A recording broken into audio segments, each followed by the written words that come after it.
Hello everyone. एक बार फिर से स्वागत है आपका इस चैनल में। और आज हम लोग जो जेएसएससी के लैब असिस्टेंट है उसका क्लासेस स्टार्ट करने जा रहे हैं। तो ये जो क्लास है ये थर्मल फिजिक्स का बेसिक है यहाँ पे, और एक जीरोथ लॉ ऑफ थर्मोडायनेमिक्स पढ़ाया है, तो थोड़ा सा बेसिक होना चाहिए, बेसिक ज़रूरत है। तो बेसिक क्या क्या है वो देखेंगे हम कि थर्मोडायनेमिक्स किसे कहते हैं, थर्मोडायनेमिक सिस्टम क्या है, उसके बाद सराउंडिंग क्या है, thermodynamics variable and equation of state. उसके बाद आपका अगला जो ये है वो open system, type of system देखेंगे, क्लोज सिस्टम, और जीरोथ लॉ ऑफ थर्मोडायनेमिक्स देखेंगे। ये सारे चीज़ पे हम डिस्कस करेंगे। तो बेसिक्स नहीं होगा तो आप फिर थर्मल फिजिक्स में आगे कर नहीं पाएंगे, ठीक है। तो थर्मल फिजिक्स का जो पहला हम जानेंगे क्या कि थर्मोडायनेमिक्स है क्या।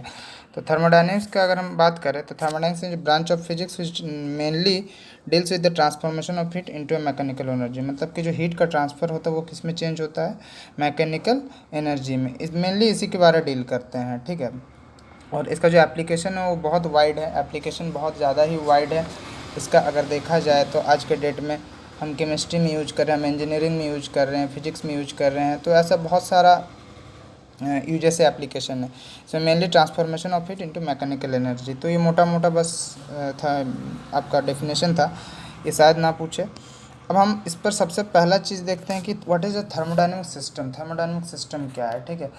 अ सिस्टम, इसको यहाँ पे क्या डेफिनेशन है, अ सिस्टम में be defined as the definite quantity of matter solid liquid gas. कुछ भी हो सकता है आपका, solid liquid gas, bounded by a close surface. कुछ क्लोज सरफेस से बाउंडेड रहेगा क्या, या हो सकता है आपका सॉलिड हो सकता है आपका लिक्विड हो, या फिर गैस हो। जो बाउंडेड रहेगा क्लोज से उसे हम क्या कहेंगे, सिस्टम कहेंगे। लाइक देखिए, जैसे मान लेते हैं कि ये आपका सिस्टम है, ये आपका सिस्टम है, और इसके बाहर में जो भी है, इसके बाहर में इर्द गिर्द जो भी है उसे हम क्या कहेंगे, सराउंडिंग कहेंगे, ठीक है। उसे हम क्या कहेंगे, सराउंडिंग कहेंगे।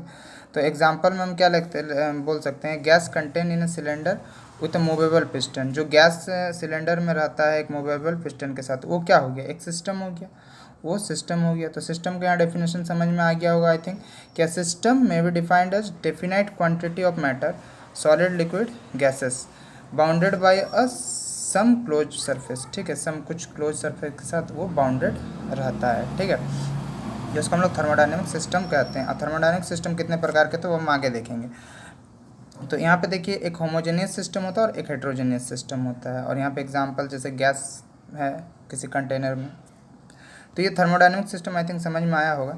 इसके बाद हम देखते हैं सराउंडिंग क्या है। तो बोल रहा है anything outside this system which can exchange energy with it. कोई भी चीज़ जो एनर्जी को क्या कर सकता है, एक्सचेंज कर सकता है। लाइक मान लीजिए कि ये कप है, ये कप में चाय है, ठीक है। इस कप में चाय है और चाय का कुछ टेम्परेचर है। तो अगर हम ये चाय का कुछ टेम्परेचर है और कप का ऊपर वाला वॉल क्या है, खुला हुआ है, ऊपर वाला जो वॉल है वो खुला हुआ है। ऊपर वाला वॉल खुला होने के कारण ये हीट, ये जो टेम्परेचर, इसका जो टेम्परेचर है ये क्या करेगा, सराउंडिंग के साथ अपना टेम्परेचर को एक्सचेंज करेगा, मतलब कि इक्विलिब्रियम पोजीशन पे आएगा। तो ये सिस्टम के बाहर जो भी है वो क्या है, सराउंडिंग है, और इसको क्या बोलते हैं, which can exchange energy with it. तो वो चाय का जो प्याला है ये अपना टेम्परेचर उसके साथ क्या करेगा, इक्वल करेगा। तो ये हीट को एक्सचेंज करेगा या एनर्जी को एक्सचेंज करेगा, उसे हम क्या कहेंगे, सराउंडिंग कहेंगे।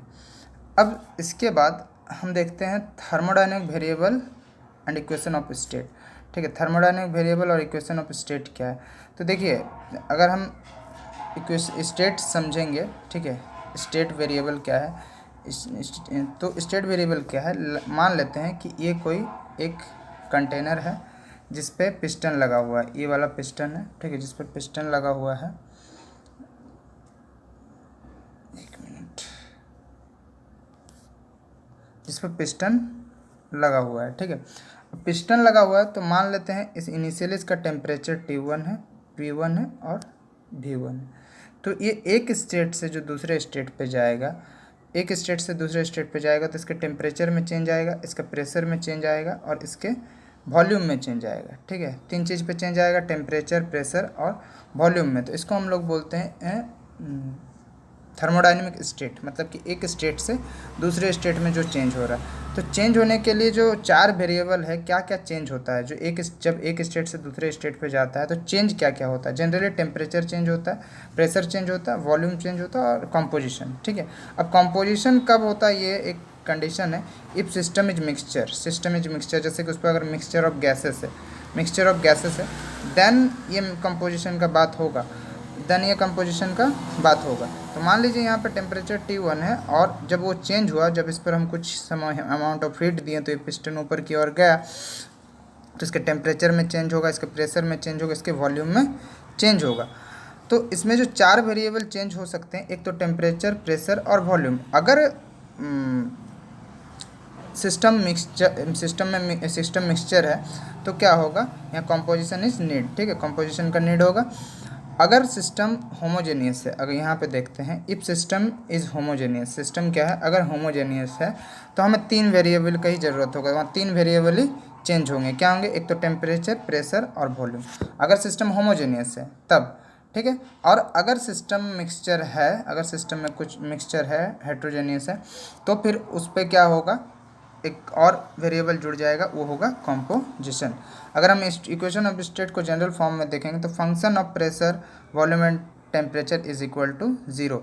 और ये तीनों इंडिपेंडेंट वेरिएबल है, जो प्रेशर, वॉल्यूम और टेम्परेचर है, ये सारे इंडिपेंडेंट वेरिएबल है। अब ये तो हमने देखा कि कंडीशन क्या था, इफ सिस्टम इज होमोजेनियस। अगर सिस्टम होमोजेनियस है तो 3 वेरिएबल चेंज होते हैं। अगर सिस्टम मिक्सचर है तो 4 वेरिएबल, उसमें कंपोजिशन जुड़ जाता है। अगर हम ideal gas, for a ideal gas, तो ideal gas is equal to क्या होता है, PV is equal to nRT। तो इसमें 2 स्टेट वेरिएबल का रिक्वायरमेंट होता है। इसमें क्या होता है, 2 स्टेट वेरिएबल का रिक्वायरमेंट होता है। P is equal to ideal gas equation क्या होता है, तो आइडियल गैस इक्वेशन होता है P is equal to nRT, PV is equal to nRT। तो यहाँ P pressure, V volume, n number of moles, R gas constant, R universal gas constant है, and T is temperature. तो यहाँ पे 2 ही variable है। देखिए R तो यहाँ पे आपका कांस्टेंट है, यहाँ पे R आपका क्या है, ये कांस्टेंट है, R आपका कांस्टेंट है। n आपका नंबर ऑफ मोल्स है, तो आप कुछ भी ले सकते हैं, n इज इक्वल टू 1 2 3 4, कुछ भी नंबर ऑफ मोल्स ले सकते हैं। बट P, V और T क्या है, वेरिएबल है। तो इसमें कोई 2 वेरिएबल अगर गिवन है तो आप दूसरा वेरिएबल आसानी से क्या कर सकते हैं, निकाल सकते हैं। अगर 2 वेरिएबल गिवन है तो आप तीसरा वेरिएबल निकाल सकते हैं। कैसे कि अगर आपका प्रेशर दिया हुआ है, आपको अगर प्रेशर दिया हुआ है, वॉल्यूम दिया हुआ है, तो आप टेम्परेचर आसानी से निकाल सकते हैं, टेम्परेचर आसानी से निकाल सकते हैं। और अगर आपका वॉल्यूम दिया हुआ, टेम्परेचर दिया हो, तो आप प्रेशर निकाल सकते हैं। तो इस पे क्या होता है, 2 स्टेट वेरिएबल रिक्वायरमेंट होता है। किस पे, फॉर एन आइडियल गैस, याद रहे आइडियल गैस के लिए। होमोजेनियस सिस्टम के लिए 3 वेरिएबल, और जब वो सिस्टम मिक्सचर रहेगा तो फिर एक और जुड़ जाएगा, वो कंपोजिशन। और चौथा, अगर यहाँ पे एक और एग्जांपल देखते हैं, वंडरवाल गैस इक्वेशन स्टेट देख लीजिए। ठीक है, जिसमें A और B क्या है, वंडरवाल कांस्टेंट है। यहाँ पे देख सकते हैं P plus A by V square into V minus V is equal to RT। R यहाँ पे अगेन गैस कांस्टेंट, A और B भी कांस्टेंट है। तो यहाँ से आपको कोई 2 गिवन रहेगा तो आप तीसरा का वैल्यू आसानी से निकाल सकते हैं। तो ये था कि आइडियल गैस के लिए क्या 2 वेरिएबल से ये हो जाएगा, और होमोजेनियस सिस्टम के लिए 3 वेरिएबल, होमोजेनियस सिस्टम के लिए 3 वेरिएबल, और आपके जो सिस्टम अगर मिक्सचर है तो कंपोजिशन इज नीडेड। तो अगर हम बोलेंगे कि थर्मोडायनेमिक स्टेट क्या है, तो जब कोई सिस्टम एक स्टेट से दूसरे स्टेट पे चेंज होता है तो उसके जो वेरिएबल्स चेंज होते हैं, उसमें हम क्या कहते हैं, थर्मोडायनेमिक स्टेट। आई थिंक समझ में आया होगा। जैसे यहाँ से T से T2 हो गया, P से P2 हो गया, V से V1 हो गया, तो चेंज तो हुआ। पहले टेम्परेचर T1 था, तब टेम्परेचर T2 है। ठीक है, तो इसको हम लोग बोलेंगे थर्मोडायनेमिक स्टेट। अब हम आगे देखते हैं, अगला वो है सिस्टम। तो सिस्टम आपका 3 टाइप का होता है। एक होता है ओपन सिस्टम, एक होता है क्लोज सिस्टम, एक होता है isolated system. Open, closed end isolated system क्या है, उस पर बात करते हैं। ओपन सिस्टम क्या है, तो कैन एनर्जी एंड मैटर दोनों को एक्सचेंज कर सकता है। याद रहे, कैन एनर्जी एंड मैटर दोनों को क्या कर सकता है, मतलब एक्सचेंज कर सकता है, सॉरी चेंज नहीं कर सकता, एक्सचेंज कर सकता है। कैसे, तो देखिए, अगर आपको मान लीजिए कि ये एक सिस्टम है और इसका एक वॉल, ऊपर वाला वॉल क्या हुआ है, ओपन है, ऊपर वाला वॉल ओपन है। तो क्या करेगा ये, अपना एनर्जी सराउंडिंग के साथ क्या करेगा, सराउंडिंग के साथ बोथ हीट एंड मैटर दोनों को ट्रांसफ़र करेगा। लेकिन कंडीशन है ओपन वॉल में कि एक वॉल क्या होना चाहिए आपका, ओपन होना चाहिए, कोई एक वॉल क्या होना चाहिए, ओपन होना चाहिए।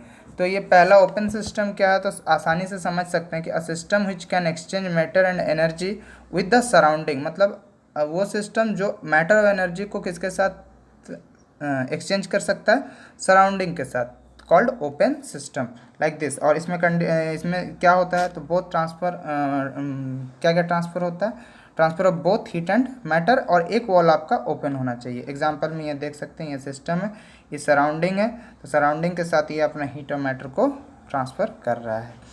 तो this is the open system, आपको समझ में आ गया होगा।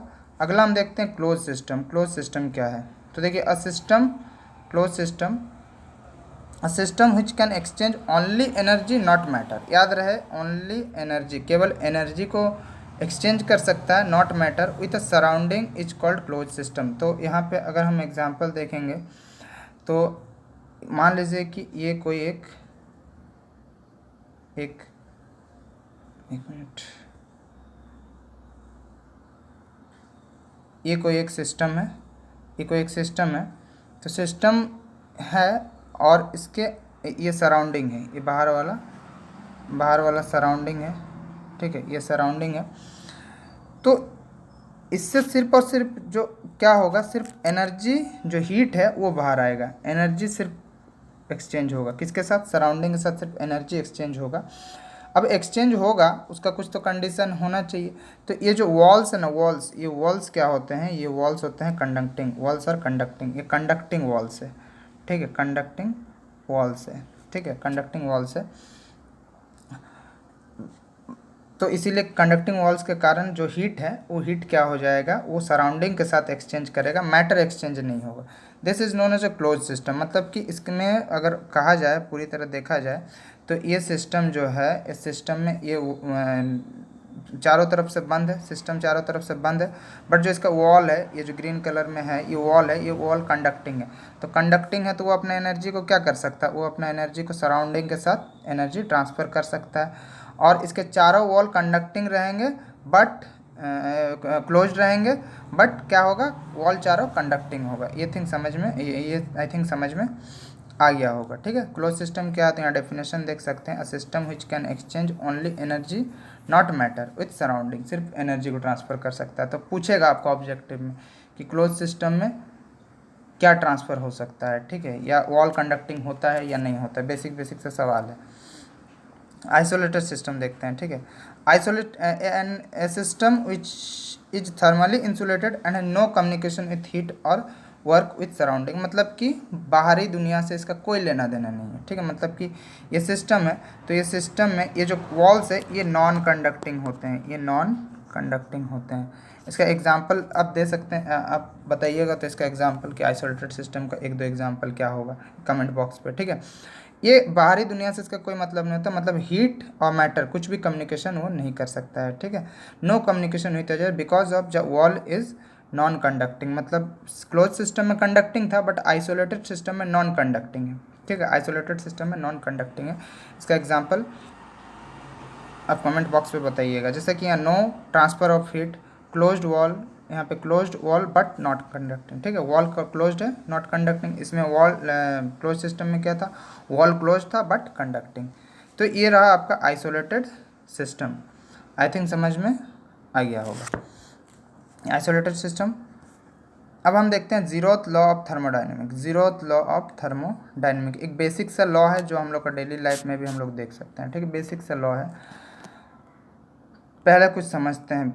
पहला है कि देखिए थर्मल इक्विलिब्रियम, थर्मल इक्विलिब्रियम मान लीजिए कि इसका टेम्परेचर अभी 25 डिग्री है, ये कोई एक सिस्टम है जिसका टेम्परेचर 25 डिग्री है और इसके बीच में एक कंडक्टिंग इंसुलेटिंग वाल लगा हुआ है, ठीक है, और इसका टेम्परेचर मान लीजिए उससे कम है। तो ये क्या करेगा, इधर heat high to low flow होगा, ठीक है, heat high to low flow होगा।